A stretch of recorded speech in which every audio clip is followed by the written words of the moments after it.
BFM Business, tout pour investir. Lorraine Goumeau. On s'occupe de finances personnelles dans cette émission, vous savez, on parle des sujets qui vous touchent et inévitablement, les cryptos et le Bitcoin vous concernent. Vous avez des questions, on espère quelques réponses. Nous allons faire le bilan de l'année crypto, en particulier Bitcoin. Et puis évidemment, puisque c'est l'usage dans cette dernière semaine avant les fêtes de Noël, on va faire aussi les perspectives pour 2024. Nous sommes avec Enzo. Allô, bonjour Enzo. Bonjour Lorraine. Président de cryptopatrimoine.fr et nous sommes avec Amaury de Tonquédec. Bonjour Amaury. Bonjour Lorraine, bonjour Enzo. On se dit bonjour alors qu'Amaury est aux manettes de Tout pour investir, mais on se dit quand même bonjour. C'est bien, c'est convivial. Ça, c'est l'usage à la radio, à la télé. Et puis vous êtes surtout aux manettes de BFM Crypto, le club, tout à l'heure. Vous nous raconterez ce que vous allez faire à 15h, mais pour l'heure, on va faire le bilan. Et on va parler d'un chiffre, un pourcentage. C'est 150%. Enzo, qu'est-ce ? 150%, ce serait la performance de Bitcoin sur l'année 2023. Alors, on n'a pas tout à fait fini l'année, donc on prend un petit peu les devants. J'espère que ça ne va pas nous porter malchance, entre guillemets. Mais voilà, c'est une année qui a été donc plutôt correcte. Il faut quand même mettre en avant l'année 2022, qui, elle, a été un peu plus compliquée. Aujourd'hui, on est à peu près encore à 40% du prix maximum qu'a atteint Bitcoin. Donc aujourd'hui à peu près au-dessus de 40 000 $. Le maximum ayant été environ 65 000 $ il y a quelques années maintenant, du coup, enfin 1 an et demi, 2 ans. Bon, le dernier bas qu'il faut retenir, c'est quoi ? Je pense que 15 000 $ est pour le coup peut-être un nouveau palier, nouvelle résistance. Nouveau niveau technique à surveiller. C'est ça. Ce qui est intéressant puisque c'est pratiquement le niveau maximum qu'on avait atteint en 2017. Alors moi j'ai toujours une petite crainte toujours avant Noël parce que 2017 a toujours un petit peu marqué les esprits, début 2018, fin 2017. Donc le fin d'année, est-ce que c'est toujours le moment pour prendre un petit peu de profit sur Bitcoin ? Ça peut être une bonne idée aujourd'hui, surtout les performances qu'on a eues cette année. Si on prend un petit pas de côté, si on regarde les autres cryptos, est-ce qu'il y a des performances comparables dans les autres monnaies alors globalement, Bitcoin clairement surperforme le marché. On voit est très très loin, très très en avance par rapport aux autres. On voit notamment avec l'Ethereum qui d'habitude le suit de très près, on voit qu'il y a quand même un décalage, même si l'Ethereum a aussi bien monté. Maintenant, les cryptos qui ont bien performé dernièrement, ces dernières semaines et ces derniers mois, c'est des narratives qui sont, je dis porteuses entre guillemets, pour théoriquement les prochains mois, les prochaines années. Tous les tokens qui sont liés à l'IA, l'intelligence artificielle. Là, il y a eu beaucoup de tokens liés à cette narrative-là qui ont bien performé. Les Real World Assets aussi, RWA, ça a bien performé aussi. Donc en fait, globalement, le marché, je dirais, moi, est en retard par rapport au Bitcoin, mais ce qui est à peu près normal. Mais c'est rare quand même qu'on voit le Bitcoin qui surperforme le marché à ce point sans que ça suive derrière. Maintenant, c'est à part quelques narratives bien identifiées, globalement, ce qu'on appelle les altcoins, le reste du marché est en retard pour l'instant. Tout à fait d'accord, oui. L'intelligence artificielle, pour le coup, est beaucoup plus palpable en termes de génération de valeur à court terme que l'utilité qu'on va pouvoir avoir de différentes crypto-monnaies dans les années futures. Donc effectivement, les valorisations sont un petit peu boostées aujourd'hui. Bitcoin, quand même, aujourd'hui, représente 50% de la market cap, alors en tout cas de la capitalisation boursière totale de toutes les crypto-monnaies. Alors ce chiffre-là fluctue. Aujourd'hui, on a donc Bitcoin qui équivaut à la moitié, clairement, des investissements confondus sur la blockchain. Donc effectivement, c'est plutôt la saison Bitcoin que altcoin en fait. Enzo, juste pour être précise, pour ceux qui nous écoutent, qui ne sont pas forcément très familiers avec l'univers crypto, quand vous dites que le Bitcoin pèse pour 50% de la capitalisation des cryptos au niveau mondial, quand il fluctue entre quel niveau ? Entre quel pourcentage ? Alors, il aurait fallu regarder pour être bien sûr. Alors, je vais donner des fourchettes assez larges, mais aujourd'hui, on évolue entre 40 et 60% généralement de la capitalisation boursière globale. Sur les dernières années, ça diminue toujours un peu plus. On va dire la surexposition de Bitcoin par rapport à d'autres altcoins. Donc voilà, à peu près, je pense qu'on n'est pas très loin entre 60 et 40, ce qui est une fourchette assez large pour le coup. Oui, c'est ça, parce que ça reste volatile et effectivement, le reste du marché crypto, vu qu'il y a de plus en plus de cryptos qui sont créés et émises sur le marché, le Bitcoin perd un peu de part de marché, même si on le rappelle, il surperforme largement, en tout cas pour l'instant, le marché. Bon, on a parlé d'un chiffre, un pourcentage, 150%. Maintenant, on va parler d'un mot, le mot bouchon. car il y a des bouchons. Expliquez-nous, Enzo. Des embouteillages. Effectivement, alors ça a pour effet en fait de rendre des frais de transaction un peu plus chers. Alors qu'est-ce qui se passe sur Bitcoin? Ça s'est passé en fait au début d'année 2023 avec un format qui a été annoncé qui s'appelle le BRC20, qui correspond en fin de compte à une sorte de, alors je vais exagérer, c'est pas tout à fait ça, mais une sorte de smart contract sur Bitcoin, ce qui permet de créer. Alors, ce ne sont pas des NFT, c'est ce qu'ils appellent des artefacts numériques. C'est-à-dire qu'on va pouvoir stocker de la donnée sur Bitcoin, hormis uniquement les transactions. Alors, voilà, c'est-à-dire que tout ce qu'on voyait sur Ethereum avec les collections d'NFT, alors aujourd'hui on voit beaucoup d'NFT qui sont liés à l'art, etc. Il y a beaucoup d'autres choses qui se passent.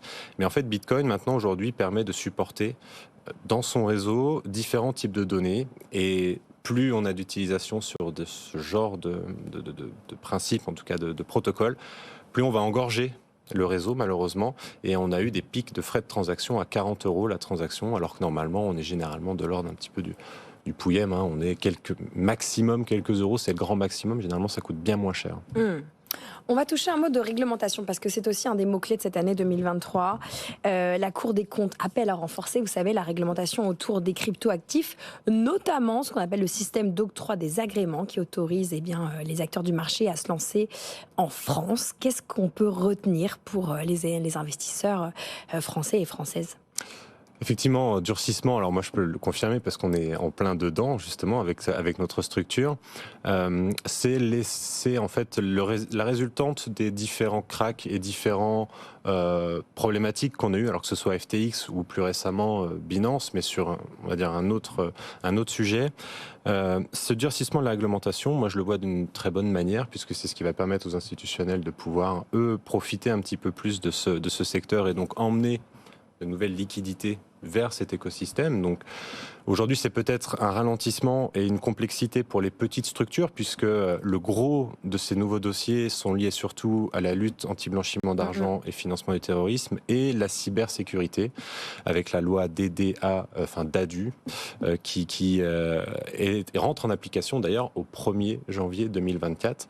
Donc les acteurs français vont avoir un an pour se mettre au cordeau, on va dire, de cette réglementation en prévision de l'implémentation de MiCA pour début 2025 qui permettra, fin de compte, une harmonisation européenne des produits et services liés aux actifs numériques.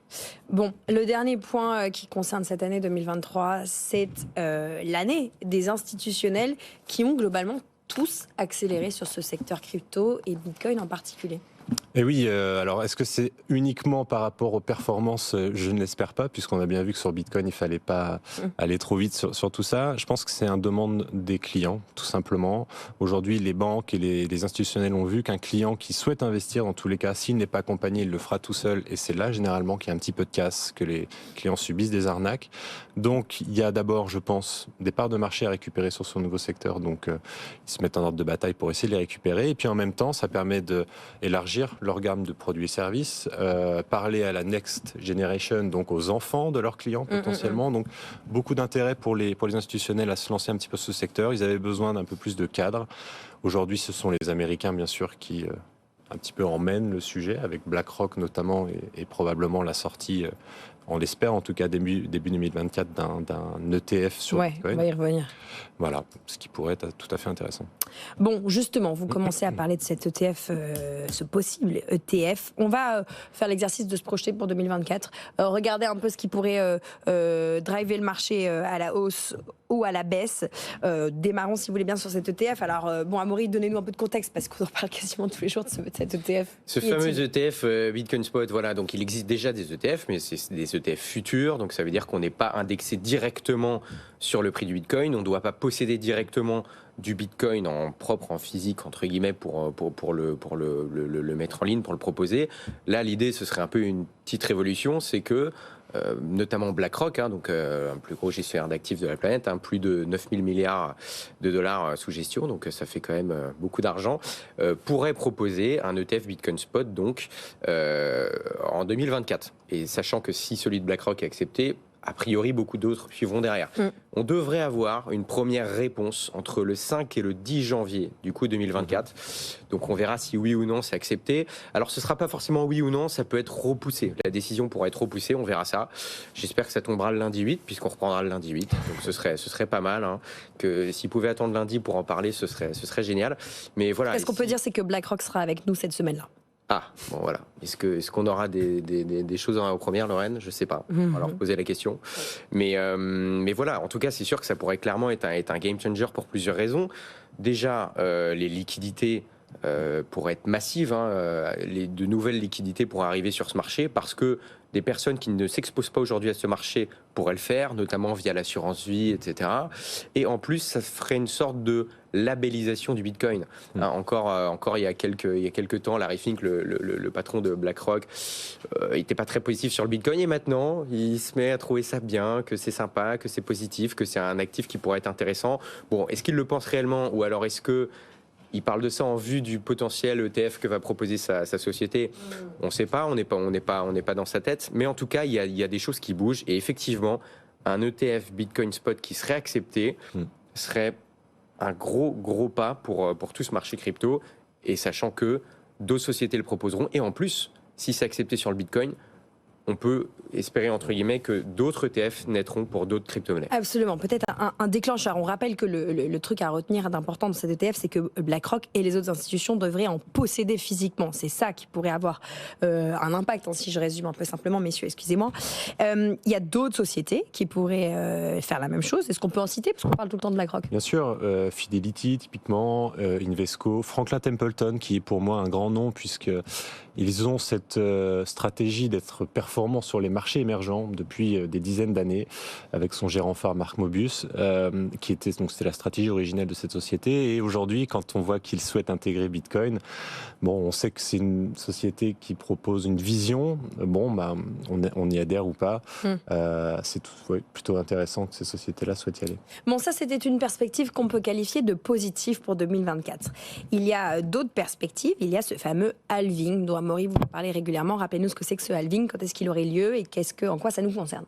Le halving, ça a lieu tous les 4 ans. Là, ce serait le 4e. Et en fait, pour sécuriser la blockchain Bitcoin, ça se fait par des mineurs. Et ces mineurs le font pourquoi? Parce qu'ils reçoivent en récompense des bitcoins, pour simplifier les choses.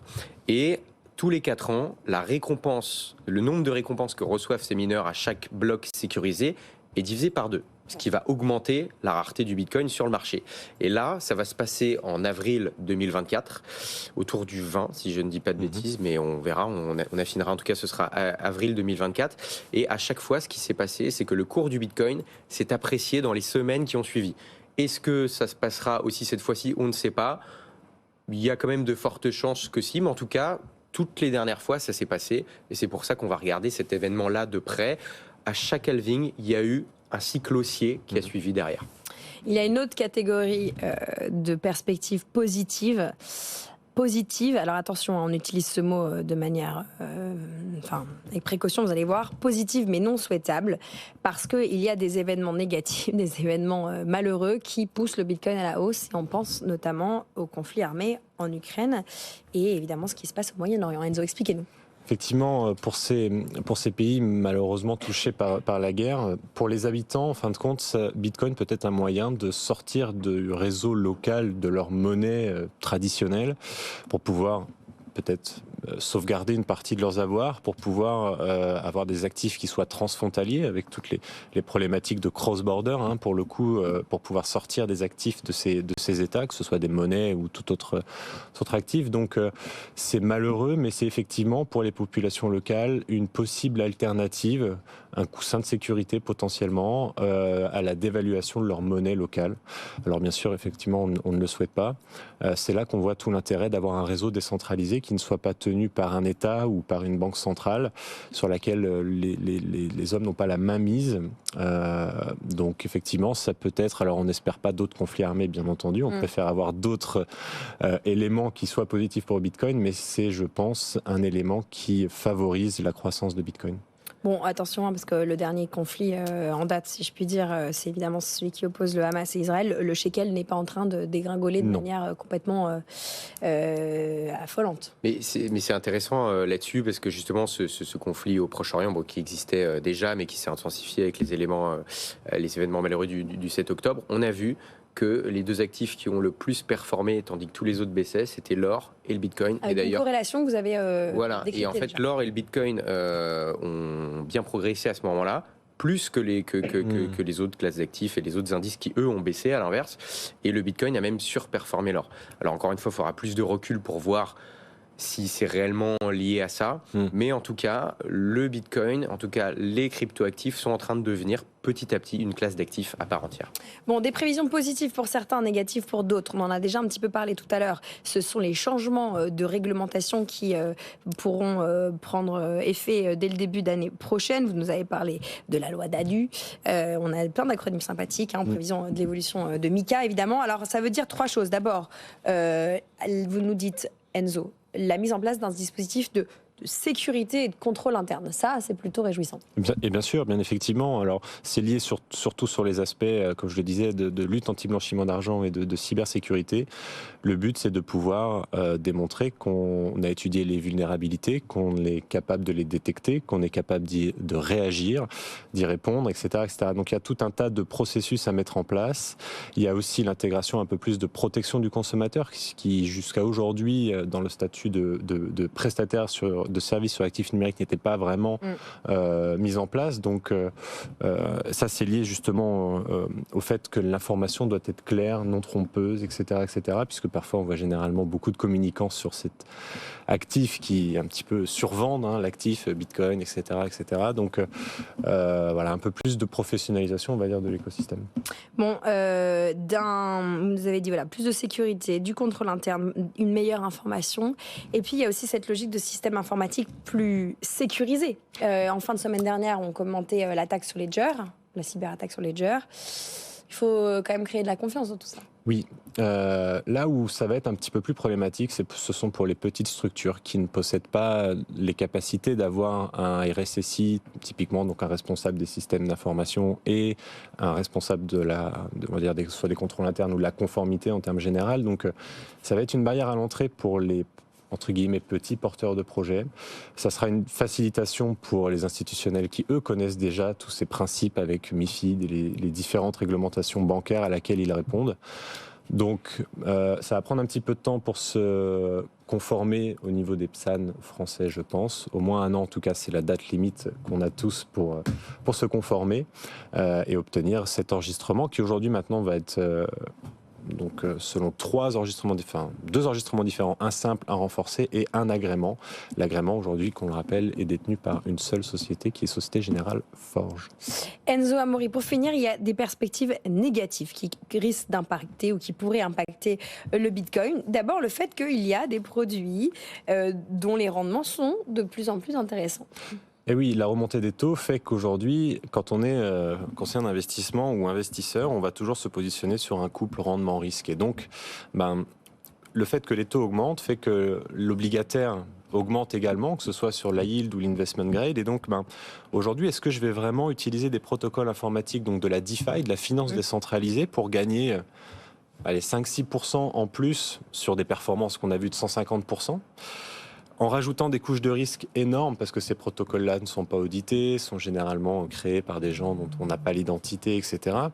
Alors qu'aujourd'hui, j'achète une obligation à yield effectivement un peu plus risquée, mais je vais toucher mes coupons de manière régulière et je vais pouvoir prévoir mes flux futurs, etc., permettre de structurer mon patrimoine. Donc, pour moi, c'est un frein à l'expansion de la DeFi, de la finance décentralisée, le fait d'avoir des taux un peu plus élevé. Bon, la bonne nouvelle, c'est que Jérôme Powell a annoncé que les taux allaient baisser en 2024. Donc voilà, ce qui va profiter aux actifs risqués, dont font partie les cryptoactifs, et effectivement, ces histoires d'autres rendements intéressants sur d'autres types d'actifs devraient baisser pour le coup. C'est ça. C'est un arbitrage en fait des investisseurs. Voilà, une baisse de taux en 2024 qui pourrait venir booster la croissance du Bitcoin. Évidemment, on suivra ça.